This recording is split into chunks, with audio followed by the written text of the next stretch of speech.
UP सरकार के पूर्व मंत्री और हमारे मध्य प्रदेश के प्रभारी आदरणीय महेंद्र सिंह जी, उनके लिए भी ताली बजाकर स्वागत करें।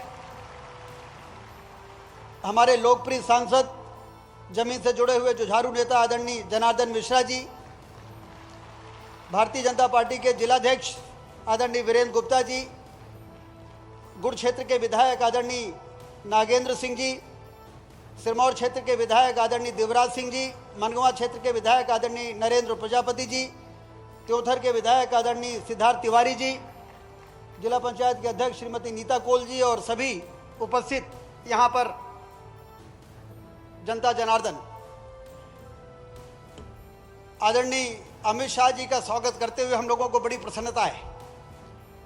मुझे याद है जब प्रधानमंत्री नरेंद्र मोदी जी 2014 के चुनाव में बनारस नामांकन के लिए गए थे और पत्रकारों ने पूछा था तो उन्होंने कहा था कि ना मुझे किसी ने यहाँ पर भेजा है, ना मैं यहाँ पर आया हूँ, मुझे तो माँ गंगा ने बुलाया है। ये नरेंद्र मोदी जी ने उस समय कहा था। और आज जब आदरणीय अमित शाह जी हमारे बीच में हैं तो हम लोग ये सोचते हैं कि अमित शाह जी यहाँ पे कैसे आए हैं। तो इस निष्कर्ष पर मैं पहुंचता हूं कि 9000 से ज्यादा जो गौ माताएं यहाँ पर हैं, उन्होंने अमित शाह जी को यहाँ पर बुलाया है।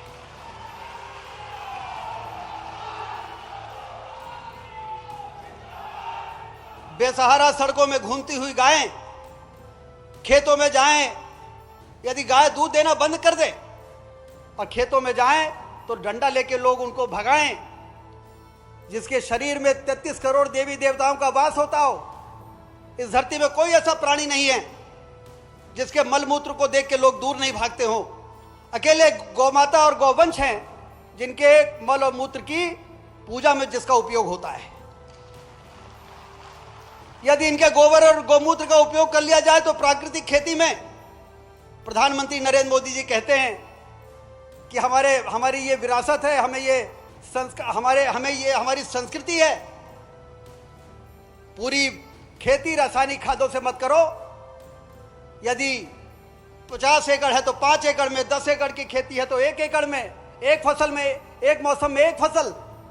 ये प्राकृतिक खेती का आह्वान जो प्रधानमंत्री नरेंद्र मोदी जी ने किया है, वो भी गौ माताओं के गोबर और गौमूत्र से ही संभव हो सकता है। और इसलिए यहाँ पर तो आदरणीय गृह मंत्री जी को मैं बताना चाहता हूँ कि शुरुआत तो हुई थी कि यहाँ पर गौओं का संरक्षण होगा और संवर्धन होगा, लेकिन जब हमने सोशल मीडिया में सुना कि अमित शाह जी भी ये कह रहे हैं कि मैं अपने जीवन का बाकी समय प्राकृतिक खेती के लिए दूंगा, तो मैंने फिर कहा कि ये गौवंशों के गोबर गौमूत्र से प्राकृतिक खेती का प्रकल्प यहाँ पर शुरू किया जाए।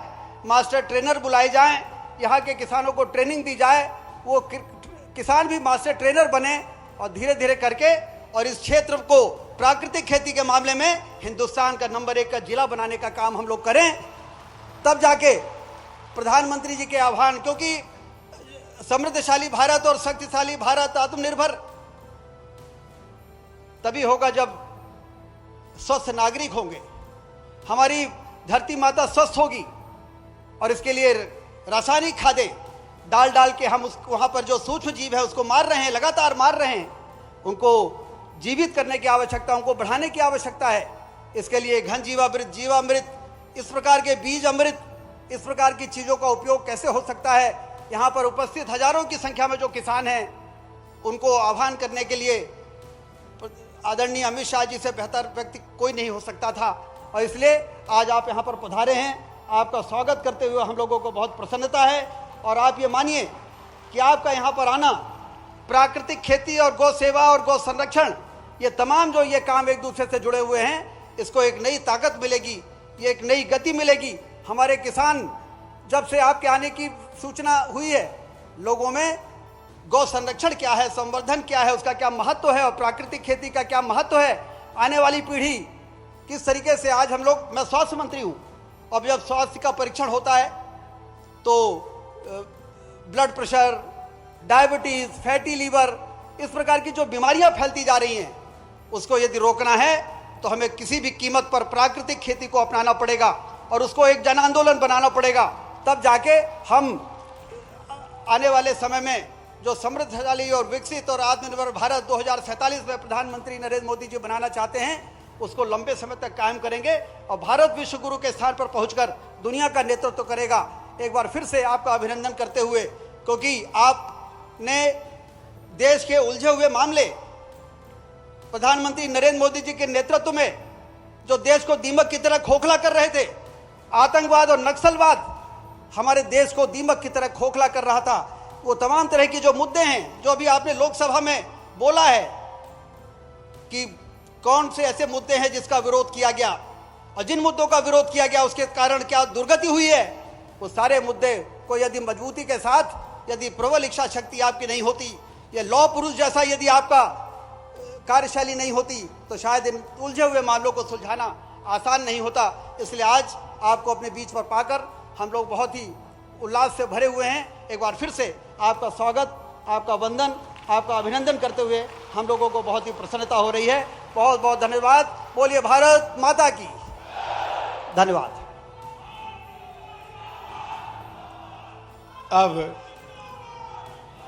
अब माननीय प्रदेश अध्यक्ष महोदय भारतीय जनता पार्टी श्री हेमंत खंडेलवाल जी से आग्रह है कि कृपया वे पधारें।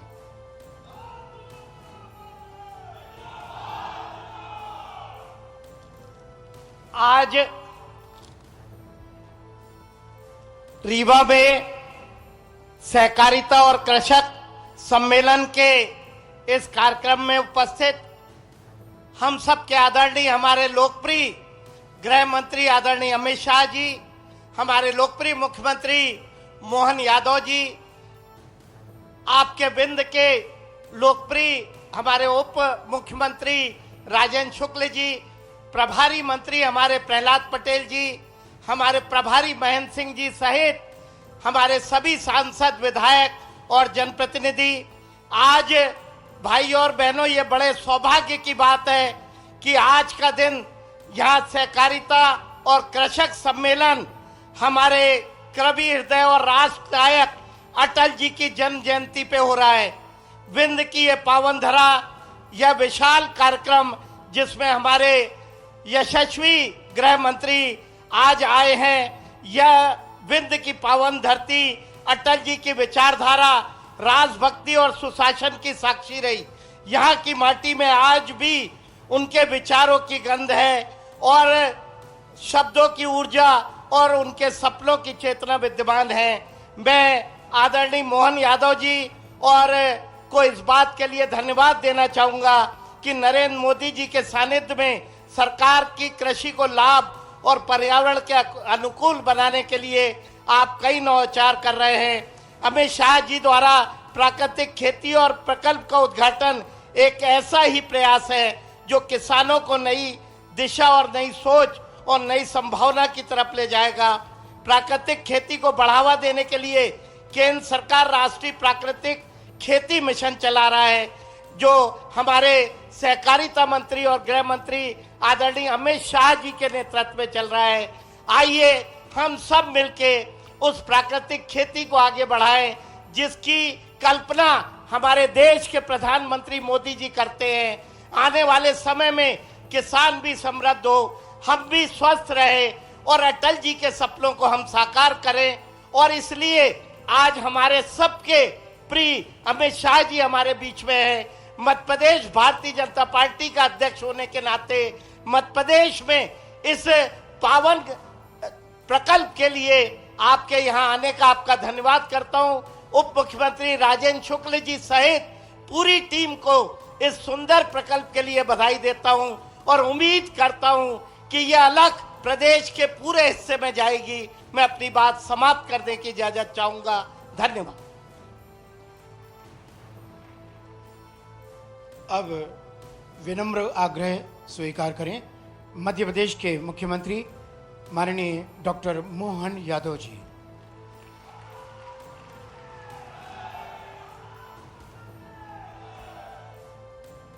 बसावन मामा गोवंश वन विहार के इस गौरवमय कार्यक्रम में हमारे बीच भारत के यशस्वी गृह मंत्री श्रीमान अमित शाह जी मौजूद है। जोरदार अभिनंदन करें माननीय अमित शाह जी के लिए। सच में हमारे बीच हमारे नेता मौजूद हैं और उनके प्रत्येक काम के मामले में कैसी कैसी रुचि है, कई मामलों में मुझे भी और नई जानकारी आती रहती। आज जब यहाँ गौशाला का भ्रमण कर रहे हैं और भाई साहब ने कहा कि वो स्वयं 35 साल पहले जैविक खेती का अपना प्रयोग करके सफलतापूर्वक अपना कॉन्फिडेंस के साथ इस बड़े प्रोजेक्ट के मन में जैसा हमारा सबका भाव है, जोरदार अभिनंदन करें। सच में आज उनका ये रूप मुझे देखकर आनंद आ गया।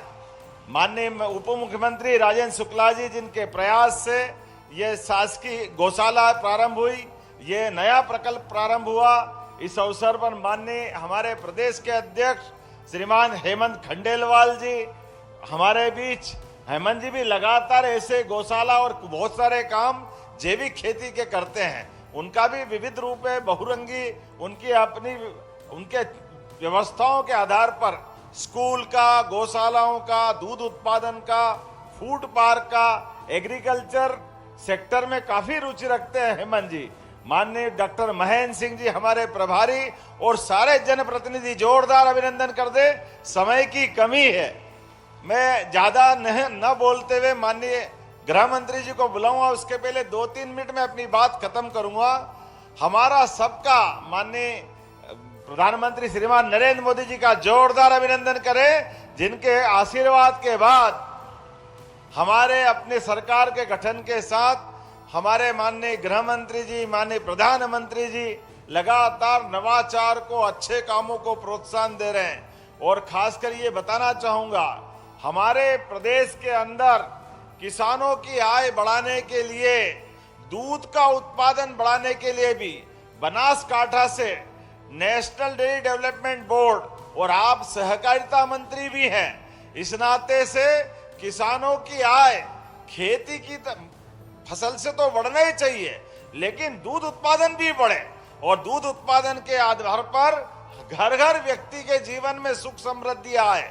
इसलिए दूध और दुधारू पशु, देसी पशु जिनके आधार पर हमारे गोवंश से हमारी खेती का भी रकबा सुधरे, खेती की आय भी बढ़े, ऐसे उद्देश्य के लिए हमारी सरकार ने नेशनल डेयरी डेवलपमेंट बोर्ड के माध्यम से एमओयू किया और दूध उत्पादन में भी पशु जिनका दूध ज्यादा उत्पादन होता है ऐसे कई काम बढ़ा रहे हैं। जब हम गौशाला बढ़ा रहे हैं तो घर घर गोपाल, जिनके घर गाय वो गोपाल, इसलिए गोपाल कृष्ण भगवान की हमने प्रयास किया कि गौशालाओं के अलावा घर घर दूध का उत्पादन बढ़ाना चाहिए, उनको अपनी दूध की सही दाम मिलना चाहिए और उन्नत पशुओं की नस्ल घर घर पहुंचना चाहिए। इसलिए आपने कहा था पिछली बार 2024 दिसंबर में कि अभी राज्य में 9% दूध का उत्पादन होता देश के आधार पर, आपके आशीर्वाद से 5 साल में इसको 20% तक ले जाएंगे, 20% तक। जोरदार अभिनंदन करें, ये बड़ा संकल्प है, लेकिन आपके आशीर्वाद से पूरा होने वाला है। 1 साल के अंदर पिछले साल तक राज्य में हम 9000 लीटर दूध का उत्पादन करवा रहे थे, लेकिन अभी अभी आंकड़ा आया है पशुपालन विभाग के द्वारा, अभी हमने 12000 लीटर दूध का प्रति दुग्ध संघ हमारे पास ये आंकड़ा आया है। 25% खरीदने के आधार पर बढ़ा है, लेकिन इसको 20% तक ले जाना है। और ये निराश्रित गौ माता हैं जिनमें 33 करोड़ देवी देवता का वास होता है, ये दर दर क्यों भटके? वास्तव में इसका सारा प्रबंधन करने के लिए हमने नगरीय निकायों में नगर पालिका, नगर निगम, नगर पंचायत प्रत्येक गौशाला को 20 रुपया प्रति गौमाता के बजाय 40 रुपया प्रति गौमाता करने का निर्णय किया है। ऐसे कई और निर्णय मैं बता सकता हूं, लेकिन आज समय की कमी है। आज तो मन आनंद से भरा हुआ है। अटल बिहारी वाजपेयी जी की जयंती है, जोरदार अभिनंदन करें अटल बिहारी वाजपेयी जी के लिए, जिनके कारण मध्य प्रदेश को गौरव हुआ, दुनिया का सबसे बड़ा लोकतंत्र गौरवान्वित हुआ और हमारी जनसंघ से लेकर भारतीय जनता पार्टी की यात्रा विश्व की सबसे बड़ी पार्टी माननीय अमित जी के नेतृत्व में आपके अध्यक्षीय कार्यकाल में हुई थी। तो मैं आज आपको केवल राज्य के 2 हिस्से, एक ग्वालियर में अटल जी के जन्म स्थान पर 2 लाख करोड़ से ज्यादा के अलग अलग प्रकार के उद्योग धंधों का भूमि पूजन किया और युवाओं को रोजगार दिलाने के लिए, गरीबों की जिंदगी बेहतर करने के लिए, किसान और महिला की जिंदगी बेहतर करने के लिए एक बड़े प्रोजेक्ट का वहां आपने शुभारंभ किया और यह गौशाला के अंदर हमको प्रोत्साहन देने आए। जोरदार अभिनंदन करें मध्य प्रदेश की धरती पर। मैं आपका स्वागत करता हूं, अभिनंदन करता हूं और लगातार आपका ये मार्गदर्शन मिलता रहेगा। इसी उम्मीद के साथ आपका लिए हमारे पास तो एक और बड़ा प्रोजेक्ट है। अगला वर्ष हमारा किसान कल्याण वर्ष है, कृषि उत्सव वर्ष के रूप में मनाने वाले हैं। माननीय भाई साहब, आपके मार्गदर्शन में मध्य प्रदेश सरकार अपने राज्य के किसानों की बेहतरी के लिए और बड़ा संकल्प करने वाली है। पुनः आपका वंदन, अभिनंदन। बोलिए भारत माता की।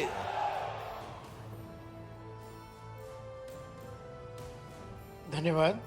अब एक वीडियो फिल्म का प्रदर्शन होगा जिसका मूल विषय है बसामन मामा गौवंश वन्य विहार एवं प्राकृतिक खेती।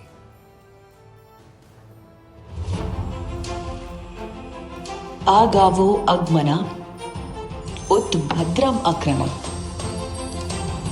सीदन्तु कोष्टे रण्यत्सव में।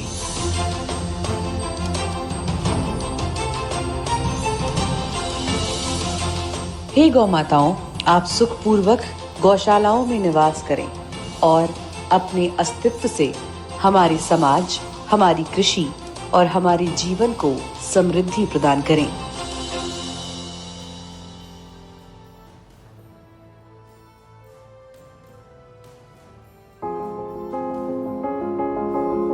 भारतीय सभ्यता की उस जीवन दृष्टि का आधार है जिसमें मनुष्य, पशु और प्रकृति परस्पर विरोधी नहीं बल्कि एक दूसरे के पूरक माने गए हैं। पौराणिक परंपरा से लेकर लोक आस्था तक भारत की चेतना में ये विश्वास सदैव स्पष्ट रहा है कि गौ संरक्षण और वन संरक्षण के बिना समाज का संतुलित, समरस और दीर्घकालिक विकास संभव नहीं है। आज जब निराश्रित गौवंश की बढ़ती संख्या, कृषि संकट, मिट्टी की घटती उर्वरता और पर्यावरणीय असंतुलन एक साथ हमारे सामने उपस्थित है, ये विचार पहले से कहीं अधिक प्रासंगिक हो जाता है। केवल रीवा जिले में ही अनुमानतः 1 लाख से अधिक गौवंश निराश्रित अवस्था में पाए जाते हैं। इन्हीं चुनौतियों को स्वीकार करते हुए मध्य प्रदेश के जिला रीवा के ग्राम पुरवा में भगवान बसामन मामा की पुण्य भूमि पर बसामन मामा गौवंश वन्य विहार की स्थापना की गई। ये परियोजना माननीय प्रधानमंत्री श्री नरेंद्र मोदी जी की गौवंश संरक्षण और प्राकृतिक खेती की अवधारणा पर आधारित है। नेचुरल फार्मिंग भारत का अपना स्वदेशी विचार है। ये हमने कहीं से इंपोर्ट नहीं किया है, यानी हमारी ट्रेडिशन से जन्मा है।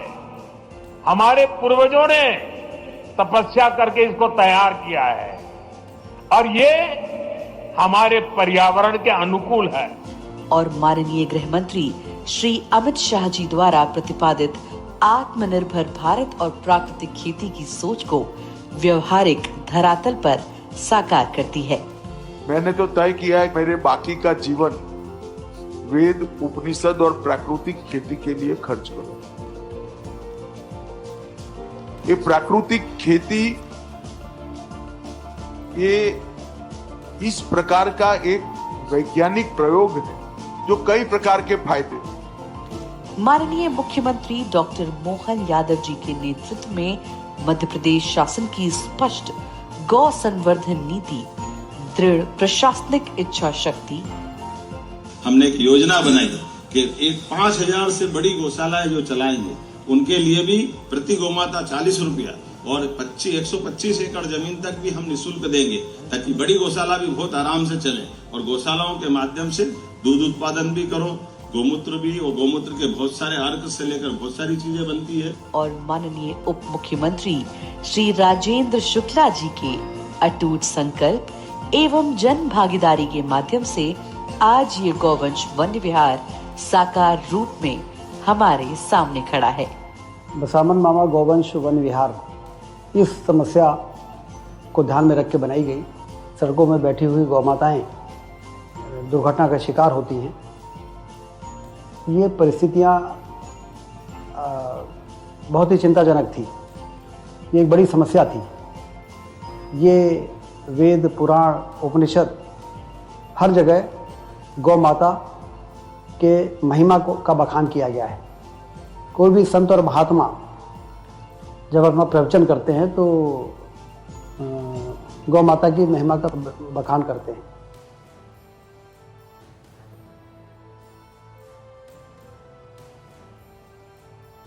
अब विनम्र निवेदन स्वीकार करें।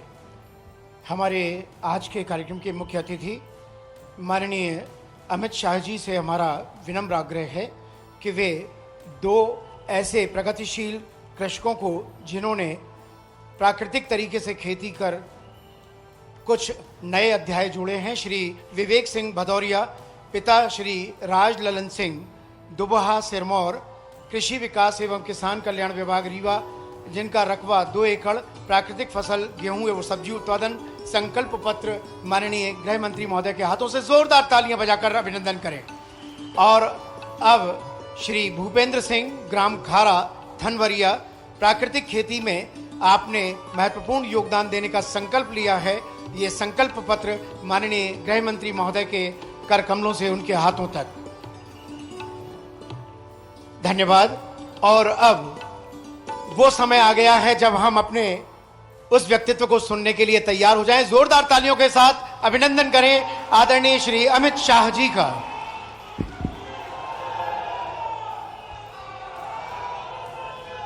मेरे साथ बोलिए, भारत माता की। अरे भाई, विंध्य की धरती पर ऐसी आवाज क्यों है? दोनों हाथ उठाकर प्राकृतिक खेती और गौ संवर्धन के हमारे संकल्प को दृढ़ीभूत कर प्रचंड आवाज से बोलना है। दोनों हाथ उठाइए जरा, संकल्प की मुट्ठी भींचिए और प्रचंड आवाज से बोलिए, भारत माता की। मंच पर उपस्थित मध्य प्रदेश शासन के मुख्यमंत्री श्रीमान मोहन यादव जी, यहीं के जनप्रतिनिधि और उप मुख्यमंत्री मध्य प्रदेश शासन श्री राजेंद्र शुक्ल जी, हमारे प्रदेश अध्यक्ष महोदय श्रीमान हेमंत खंडेलवाल जी, मेरे मित्र और पंचायत ग्रामीण विकास मंत्री मध्य प्रदेश श्री प्रहलाद पटेल जी, श्री एदल सिंह कंसाना जी, कृषि विकास मंत्री मध्य प्रदेश श्री लखन पटेल जी, पशुपालन और डेयरी मंत्री मध्य प्रदेश, यहां के लोकप्रिय सांसद जनार्दन मिश्र जी, उपस्थित सभी विधायकगण और हमारे भाजपा के प्रदेश संगठन के प्रभारी श्रीमान महेंद्र सिंह जी, और आज यहां पर आए हुए प्यारे भाइयों, बहनों, माताओं, आप सभी को मेरा प्रणाम, राम राम। सबसे पहले आज भारत रत्न श्रीमान अटल बिहारी वाजपेयी जी की जन्म जयंती है। ये रीवा क्षेत्र अटल जी के बहुत प्रिय क्षेत्रों में से रीवा क्षेत्र हुआ करता था, और मुझे बताया कि जब वो प्रधानमंत्री बने तब इनके जो वाहन चालक थे वो यहीं के वीर बहादुर सिंह जी थे, तब अटल जी वघेली बोली में ही वीर बहादुर सिंह के साथ बात करते थे। और मित्रों, अटल जी ने न केवल भारतीय जनता पार्टी, पूरे देश के सार्वजनिक जीवन में शुचिता को बड़ा महत्व दिया, पारदर्शिता को बड़ा महत्व दिया। और अटल जी अपने जीवन के कार्यकाल के अपने कर्मों के कारण एक ऐसे नेता की श्रेणी में आ गए जिन्होंने जो बोला वो कर कर दिखाया। बहुत कम लोग ऐसे हैं जिनका वक्तव्य और जीवन दोनों एक समान होते हैं। सम्माननीय अटल जी उसी श्रेणी के राजनेता रहे। मैं मनपूर्वक अटल जी को श्रद्धांजलि देकर मेरी बात की शुरुआत करना चाहता हूं। आज ये मध्य प्रदेश का रीवा क्षेत्र सैन एक विकसित क्षेत्र में बढ़ रहा है। आज एशिया का सबसे बड़ा सोलर प्लांट हमारे रीवा में, रीवा से प्रयागराज हो या जबलपुर, बहुत अच्छी 4 मार्गीय सड़कों का विकास हुआ है। और अभी मैंने उतरते वक्त मोहन जी को पूछा कि भैया देर हो जाएगी तो उड़ पाएंगे क्या? तो मोहन जी ने कहा रीवा का एयरपोर्ट अब 24 घंटे विमान लेकर दिल्ली जा सकता है।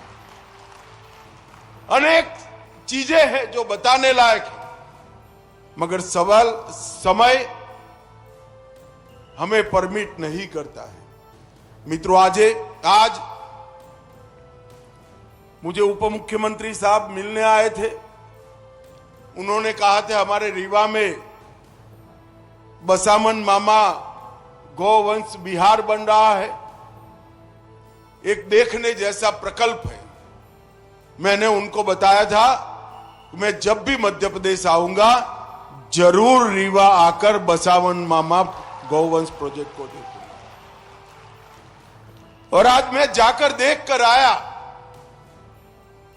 एक बहुत अच्छा निदर्शन प्रयोग जो कई सारे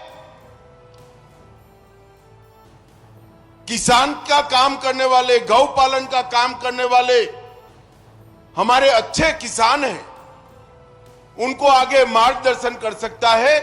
ऐसा एक बहुत अच्छा प्रकल्प यहां बनाया गया है। यहां गौशाला भी है और गौशाला के साथ साथ गाय के गोबर से निर्मित प्राकृतिक खेती की पूरी श्रृंखला और 5 स्तरीय खेती, जो सब्जी भी उगाती है, बेले भी देती है, पपीते जैसे मध्यम कद के फल भी देती है, बीच में चने और छोटे क्रॉप भी होते हैं, दलहन भी होती है और ऊपर फलदार वृक्ष भी होते हैं। 1 एकड़ के अंदर 1.25 लाख रुपए से ज्यादा इनकम देने वाला ये प्रयोग निश्चित रूप से छोटे किसानों के लिए बड़ा आशीर्वाद रूप होने वाला है। इसका आधा भी अगर रीवा के प्रगतिशील किसान अपने खेत में कर ले और एक का देखकर दूसरे, दूसरे से देखकर तीसरे, तीसरे से देखकर चौथे किसान तक ये ट्रांसफॉर्म हो जाए, तो रीवा की कृषि आय 2.5 गुना बढ़ने की क्षमता रखती है। ये बहुत अच्छा प्रकल्प है। किसानों को यहां लाकर इसका निदर्शन, प्रगतिशील किसानों को लाकर इसके निदर्शन का प्रयोग करना चाहिए। यहां पर प्राकृतिक खेती करने वाले 2 किसानों का सम्मान किया गया। मित्रों, प्राकृतिक खेती एक ऐसा हमारा परंपरागत प्रयोग है जिसको हम भूल गए। एक ही देसी गाय से 21 एकड़ खेत में खाद के और पेस्टिसाइड्स के उपयोग के बगैर प्राकृतिक खेती होती है। किसान को जगत का ताज कहते हैं, क्योंकि किसान की मेहनत से जो अनाज उत्पन्न होता है वो पूरी दुनिया का, देश का पेट भरने का काम करता है। मगर आप मुझे बताइए भाई, हमें अधिकार है कि वो ही अनाज को जहर से भरकर हम लोगों को खिलाएं। ढेर सारे रोगों के मूल में जाते हैं, चाहे बीपी हो, चाहे डायबिटीज हो, चाहे थायराइड हो, अनेक प्रकार की बीमारियां अनाज में मिश्रित एक केमिकल फर्टिलाइजर से होती है। अब किसान कहेगा मेरी आय का क्या होगा, मगर प्राकृतिक खेती एक ऐसा प्रयोग है जो गौ माता के गोबर और मूत्र के उपयोग से, छोटी छोटी प्राकृतिक चीजों की मिलावट से एक ऐसी व्यवस्था बनती है जो किसान की आय को भी कम नहीं करने देती और उनकी उपज शुद्ध होती है। किसान की आय बढ़ेगी, पानी का बचाव होगा और कई प्रकार के रोगों से अनाज खाने वाले लोगों की मुक्ति होगी। और ये एक्सपेरिमेंट अब छोटा मोटा नहीं है। देश के 40 लाख किसान प्राकृतिक खेती को अपना चुके हैं और ये सिद्ध हो चुका है। मैंने मेरे खुद के खेत में इसका एक्सपेरिमेंट किया है। इससे उत्पादन कम नहीं होता है, उत्पादन बढ़ता है। और मित्रों, जब प्राकृतिक खेती बढ़ने लगी तो विश्वास का संकट आया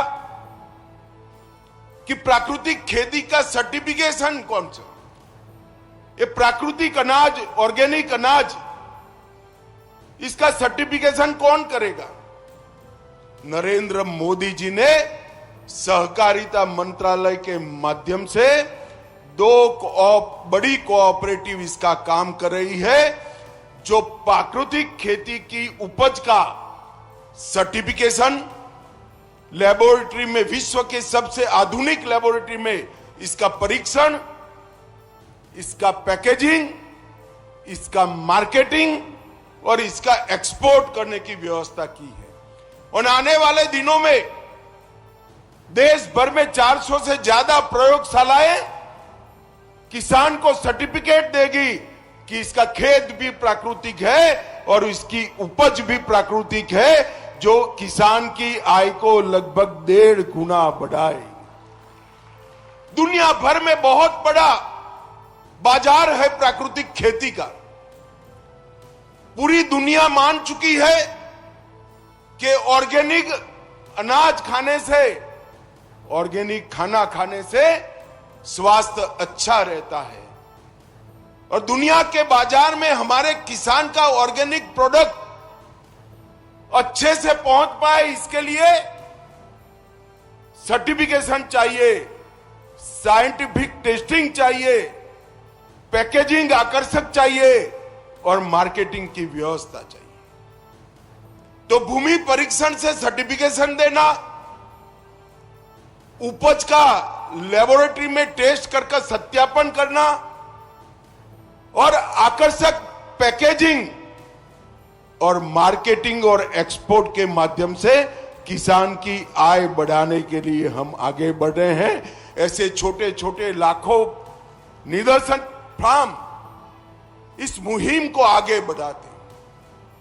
हम जिस धरती को अपनी मां कहते हैं, इसको सीमेंट कंक्रीट जैसा बना देना कोई बेटे बेटी को शोभा नहीं देता। इसके प्राकृतिक तत्व को, इसके प्राकृतिक गुण को हमें संभाल कर रखना चाहिए। आज यहां पर 2 एक्सपेरिमेंट हुए हैं, निदर्शन फार्म भी बने हैं। मैं आशा करता हूं कि निदर्शन फार्म रीवा क्षेत्र के हजारों लाखों किसानों के लिए आने वाले दिन में मार्गदर्शन भी करेंगे, पथ प्रदर्शक भी बनेंगे। मित्रों, आज इन निदर्शन फार्म का नाम बसावन मामा के नाम से रखा है, जिन्होंने प्रकृति के लिए अपने प्राण दिए, पीपल के वृक्ष को बचाने के लिए पूरा जीवन खर्च किया। मैं आज हम सभी को जो मंच पर बैठे हैं और सामने बैठे हैं, क्या हम तय कर सकते हैं कि हमारे गांव में यहां से जाकर अगली बारिश की मौसम में कम से कम 5 पीपल के वृक्ष बोकर बसावन मामा को हम श्रद्धांजलि देंगे? क्या पीपल के वृक्ष से प्रकृति की अनेक प्रकार से सेवा होती है। बोने वाले से 4 गुना आयुष्य वो वृक्ष का होता है। एक रूप से आपके जाने के बाद भी वो पीपल का वृक्ष आपको जिंदा रखेगा। और सबसे ज्यादा ऑक्सीजन का उत्सर्जन करने वाला कोई वृक्ष है तो ये पीपल का वृक्ष होते हैं। और ये पुण्य कार्य भी है। भगवान श्री कृष्ण ने गीता में गाया है कि वृक्षों में मैं पीपल हूं, तो स्वयं विष्णु का वास जिसमें है वो पीपल का वृक्ष होता है। इसको कोई काटता भी नहीं है। इसलिए बोल दीजिए, अपने सर से बड़ा कर दीजिए, वो 200-300 साल तक धरती मां की, लोगों की और प्रकृति की सेवा करता रहेगा। हम सब आज बसावन मामा को श्रद्धांजलि देने के लिए 5 पीपल के वृक्ष बोकर अपने सर से बड़ा करने का संकल्प कर जाए। और ये जो निदर्शन फार्म बना है वो गौ सेवा करने वालों के लिए, पशुपालकों के लिए और प्रकृति की सेवा कर प्राकृतिक खेती की ओर जाकर समृद्ध बनने वाले किसानों के लिए पथ प्रदर्शक बनता रहे, यही मेरी अभ्यर्थना है। भारत माता की जय, वंदे मातरम।